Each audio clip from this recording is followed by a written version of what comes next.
首先呢，我對上星期喺深水埗發生At 深水埗, there was this case of suspected abuse of a 5-year-old boy leading to his death. I expressed great concern about it. I'm very sad about it too.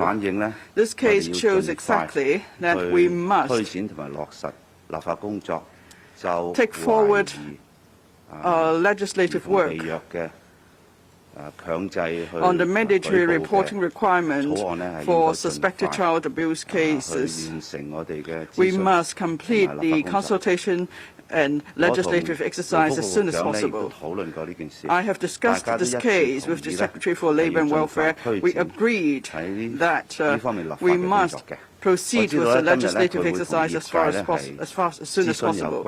I understand he's going to consult the relevant sector today on the details and the scope to be covered by the proposed bill.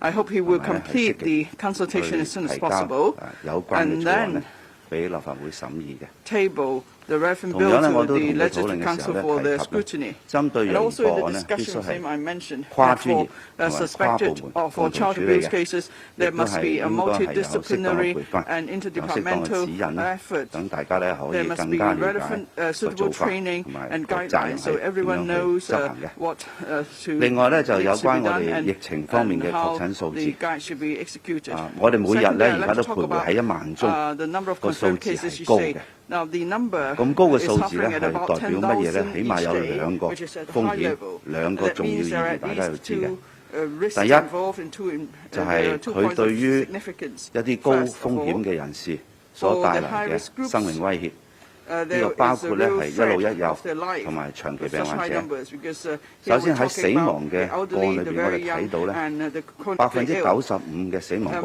With the fatality cases, we can see that 95% of the cases involved elderly aged 60 or above. And also, the vaccination rate among the elderly population is still not desirable, especially for the elderly aged 80 or above. About 20% of them are still not vaccinated. The fatality rate for those who completed 3 doses of vaccine and those who have not, you can see that the protection is some 50 times higher for those who have had 3 jabs. So for the elderly, please do not hesitate. Please get vaccinated. And then for the very young, the risks are high too. From August till now, about 20 young children ICU 嘅，亦都有一位咧不幸咧係死亡嘅。而喺疫苗接種方面咧，12歲以下嘅未接種第一針嘅，都仲係有大約係2成。咁而喺我哋3歲以下嘅，更加咧係8成幾未接種嘅。咁所以咧，我哋係要盡快每個人都係要接種。而且根據專家俾我哋意見，特別係我哋專家小組嘅，亦都一致同意接種疫苗係可以好直接咁防禦到輕症變重症、重症變死亡嘅。所以無論係咩針，打齊3針就達到呢個保護嘅效果。我哋唔好等啦，因為如果你等嘅期間確診咗，可能係後悔莫及嘅。咁另外一樣嘢咧就係咁高嘅確診數字，就話俾我哋聽，醫管局佢現有嘅人手咧係嚴峻同埋緊張嘅。大家都知道啦。醫管局所提供嘅一般服務，即係非緊急嘅服務咧，已經係要縮減30%，因為確診數字高，入院人數相對都高。而家咧已經係有2800人咧喺醫管局嘅醫院，咁因此而削減咗嘅30%服務咧，就即係話咧，我哋普通人要做嘅手術。又或者去一啲診斷係做唔到嘅，咁最重要咧係人手係非常短缺，咁所以咧確診數字高，唔係一個只係數字嘅問題，係帶嚟第一我哋高風險人士嘅生命安全嘅風險，以及我哋醫療體系個負荷嘅嚴重程度要大家關注嘅。所以咧，我哋係一齊努力咧，係將地區傳播嘅可能性減到最低。因此咧，對於違反我哋檢疫規則嘅人士咧，我哋一定會嚴厲處理。咁喺執法方面咧，我哋已經加強咗啦。例如咧，喺過去1個星期，警方咧亦都捉到有4個人咧，因為違反紅碼，即係確診咗唔應該嚟屋企，佢係非常之不負責任、不能接受嘅。我哋係喺社區播毒，所以咧已經係對佢採取行動，將佢咧係帶翻去隔離設施，仲我哋會咧係依法咧去檢控佢嘅。亦都因為違反疫苗通行證咧。而我哋採取嘅行動咧，亦都加大咗嘅。喺過1個禮拜，亦都有7個人咧係違反疫苗通行證，而收到我哋嘅告票嘅。另外咧，整體我哋對於防疫規則所採取嘅執法行動咧，包括係違反我哋喺599章之下嘅不同嘅防疫措施嘅咧。我哋總共咧發咗告票咧係650幾張，以及檢控咗50人嘅。咁所以咧，我哋希望大家去盡量配合同埋遵守我哋嘅防疫措施。我哋係會嚴格去巡查，以及去包括係巡查地點以及人士。確保咧佢喺呢方面咧係遵守我哋規則，而且咧喺打疫苗方面唔好再等啦。打齊3針係最大保障，任何嘅針都係適合打嘅，所以我哋係希望大家唔好再猶豫，否則嚟講咧後悔莫及。有咩問題？依家落嚟咧係答問嘅時間，咁啊請記者朋友陣間嗌到你之後咧，就用我哋俾你嘅咪去發問啦，亦都先講你代表邊個傳媒機構，同埋每位記者咧提問不多於2題嘅。左手邊前排白色衫男記者。係你好嘅，我信報嘅係。而家疫情咧，其實即係每日呢個情況咧已經去到確診咧都超過即係1萬宗連續3日咁樣嘅啦。但係社會咧其實都係希望係進一步即係可以放寬啲防疫規例啦，即係例如個檢疫日數咧都可以減少嘅。咁而家依特首你咁樣睇咧，即係而家嘅疫情個形勢咧，檢疫個日數咧縮短到去到0+7嗰個計劃咧，係咪會擱淺咧？咁同埋都係未來咧有呢啲7人欖球賽啊、金融峰會咧都係11月舉行嘅。咁大家都好擔心呢啲會活動會受到影響。政府會唔會都俾啲特別嘅待遇啲球員啊，或者參加金融峰會嘅嗰啲嘉賓啊，即係令到啲活動可以如期舉行？咁同埋而家防疫規例嗰個收緊咧，即係似乎比起第5波初期嘅時候咧，就唔係即係冇咁嚴格嘅嗰個收緊程度。咁係咪代表政府嘅防疫哲學啊、理念、防疫嘅理念嗰方面咧，其實有啲轉變咧？咁係咪政府內部咧，其實都有一啲其他嘅即係行會成員啊，或者係局長啊，即係其實譬如話盧寵茂醫生都有啲報道就話佢即係都同你嘅嗰個諗法唔一致嘅，即係呢方面具體嘅情況係點樣咧？係咪有啲阻礙咧？即係你可唔可以澄清一下咧？我哋嘅防疫政策咧，一定係按照實際環境咧係予以去執行同埋決定嘅。我哋係基於數據同埋實際香港嘅情況咧，係決定係推出咩措施，用乜嘢嘅防疫政策。我多次講過，我哋而家特區咧係有5個原則嘅喺防疫政策裏邊。第一係唔躺平，控制確診數字，確保我哋嘅醫療體系咧係可以去承擔佢嘅負荷。第二咧，我哋係減重症、減死亡。第三，我哋係針對高風險人士，一老一幼。同埋長期病患者要予以保護佢哋，因為佢哋嘅生命安全係最容易受到影響嘅。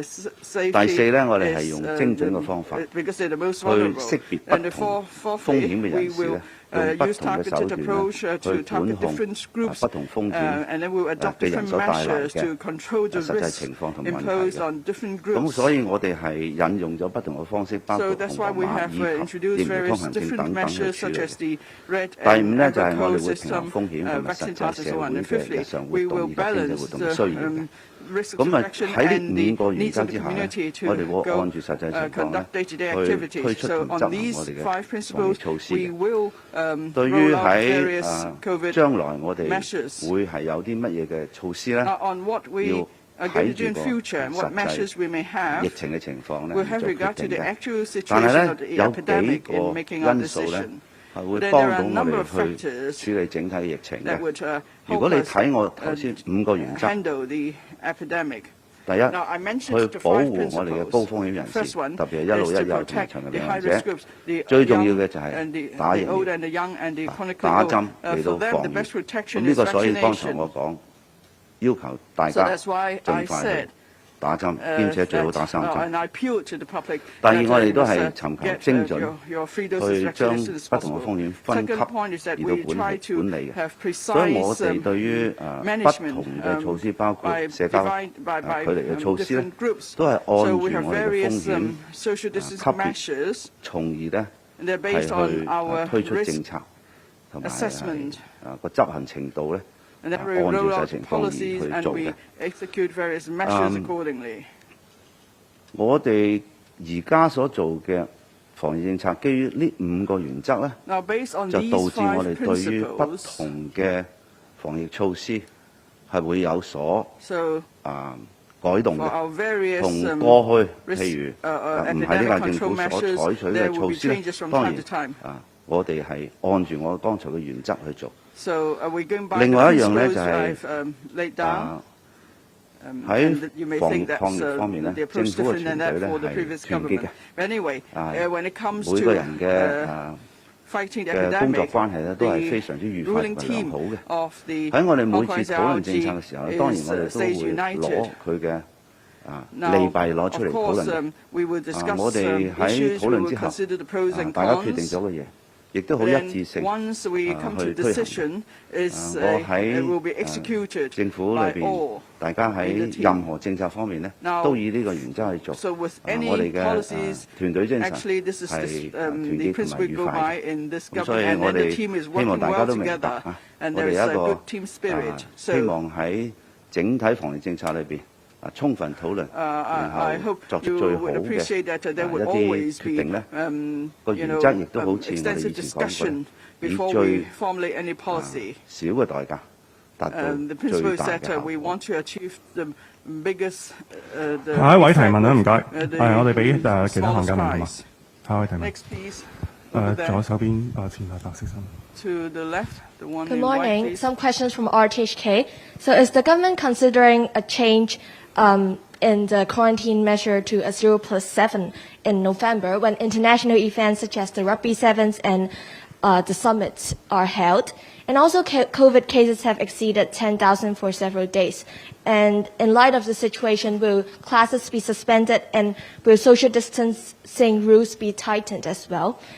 And also, Hong Kong Committee on Children's Rights has earlier expressed concerns for children's rights and welfare because unvaccinated children will be banned soon from entering premises like restaurants, swimming pools, and libraries because the government will extend the vaccine pass to children as young as 5. So what do you think about this? Thank you. 首先剛才問嘅0+7同埋啱啱英文問嘅都係有提及0+7，所以我一齊答啦嚇。In the anti-COVID strategy that this government is contemplating and enforcing, we take into consideration 5 principles which I have been explaining every now and then. I reiterate them. First of all, we will not lie flat. We will be striving to reduce the number of infected cases so as to ensure that our medical service can cope. The second is we will try to reduce serious cases and death cases. We will strive to protect the high-risk group, including the very old and the very young, and also those who have prolonged diseases. And we will be enforcing measures using methods of precision so as to differentiate people into different risk groups and design the measures according to the different levels of risks. and we will balance the risk against the need for normal social activities and economic activities. And based on all these factors, we will design our measures. So in regard to what we will do in future months, as regard the number of quarantine days, we will have to assess it based on the number of infected cases and how the transmission will be happening. We will have to make assessment, and when we make the assessment and come to a conclusion, of course, we'll make an announcement. I have said that one of the main principles is to protect the very young, because just this month we have about 20 cases of children actually suffering from serious conditions as a result of the infection. Unfortunately, one actually passed away. We don't want to see that happen, because losing such a life in a family is a very sad and horrific experience. The best protection, according to experts who unanimously agreed in my panel, that vaccination is the best way to protect people from their disease getting into serious condition or death condition. So I urge everyone to get vaccinated. The purpose of vaccination is to protect the children from getting into dire situations which we don't want them to see. And it is important that people know the importance of vaccination. If anybody who has medical reasons that they cannot get the vaccination, then of course it will be accepted, but we should very objectively and scientifically look at the evidence. All the evidence has indicated that the best protection from getting serious or even getting dire is to get vaccination. And I've got unanimous agreement in the panel of experts. So we should all go for vaccination ASAP and don't wait. That's the best way to protect our children. 時間關係，我哋答多一位嘅提問啦。右手邊前排白色衫女記者，最前排嗰位。你好 TVB 嘅，特首就係想問翻咧，同深圳商討嗰個逆隔離嘅措施進展係點啦？同埋咧就有意見咧就話咧，本港嗰個疫苗接種率就偏低。咁頭先特首你都話係希望市民盡快打針啦。咁嗰個意見就希望咧就係政府考慮用一啲強制嘅措施，令到市民配合。咁政府會唔會即係考慮強制啲市民打針咧？另外就係咧有私家醫生咧就涉嫌咧就濫發嗰個免針紙啊，想問下即係呢一種嘅情況咧，其實對抗疫有冇影響啦？同埋而家對私家醫生個指引同埋規管係咪充足？唔該。有關於逆隔離，我哋同內地嘅同事去商討呢樣嘢咧，係進行緊嘅。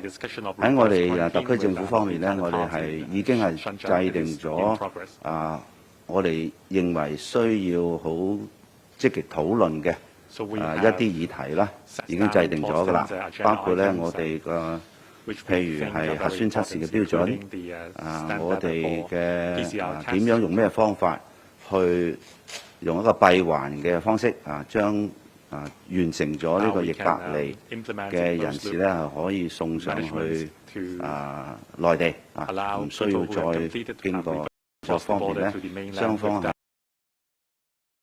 嘅人手配置係點咧？我哋嘅不同議題咧，其實都設置咗嘅。同內地嘅溝通咧，亦都係進行緊嘅。咁呢方面咧，我都希望大家明白，第一次做呢個全新嘅概念係有不同嘅問題係需要處理同埋克服嘅。而且咧就係喺實際運作方面咧，內地都有疫情嘅管控需要，香港亦都每日有確診數1萬宗。所以呢方面咧，大家喺共同處理自己嘅疫情期間咧，去商討同埋處理嘅隔離嘅新方案呢，大家係必須要一啲時間去探討嘅。另外一樣嘢咧就係有關於打疫苗打針方面咧，目前嚟講咧，我哋所希望所採取嘅措施咧，都係令到所有人都第一，佢自己明白疫苗可以保護佢哋嘅重要性。第二咧，我哋亦都會令到佢哋覺得打疫苗咧，佢嘅所有日常生活都係不但止係可以正常，而且係方便。冇打疫苗嘅係冇呢種咁嘅方便，令到咧喺呢一種亦都係我哋喺推動疫苗方面嘅一貫嘅做法，亦都喺而家我哋睇到咧，雖然嗰個疫苗接種率仲未係我哋係滿意，但係都係有逐步進步嘅地方。咁我哋係努力宣傳，亦都希望大家共同咧係將正面嘅信息係講俾大家聽，因為有啲係唔啱嘅信息咧，我哋有共同責任咧去矯正，我哋不斷係矯正㗎啦。第三咧就係有人涉嫌因為係濫發一啲醫生紙而產生嘅問題咧，第一我必須強調。行使虛假文書或者發放虛假文書係嚴重罪行。發嗰個係違反嚴重罪行，行使嘅亦都違反嚴重罪行，最高咧係判處咧係14年監禁嘅。咁所以咧，大家咧就唔好以身試法。第二樣咧，如果有任何醫務人員佢涉嫌違反專業失德，我哋一定咧係會將佢嘅個案咧係通知醫務委員會，係嚴肅跟進，亦都係要佢負責嘅。咁所以咧，我哋都係按住我哋應該做嘅守則去做，亦都希望大家去遵守我哋嘅防疫政策，配合我哋嘅措施，咁樣對大家整體喺個疫情管控之下，導致我可以更有效咁平衡疫情風險同埋經濟活動呢，係有正面幫助嘅。多謝大家。多謝大家。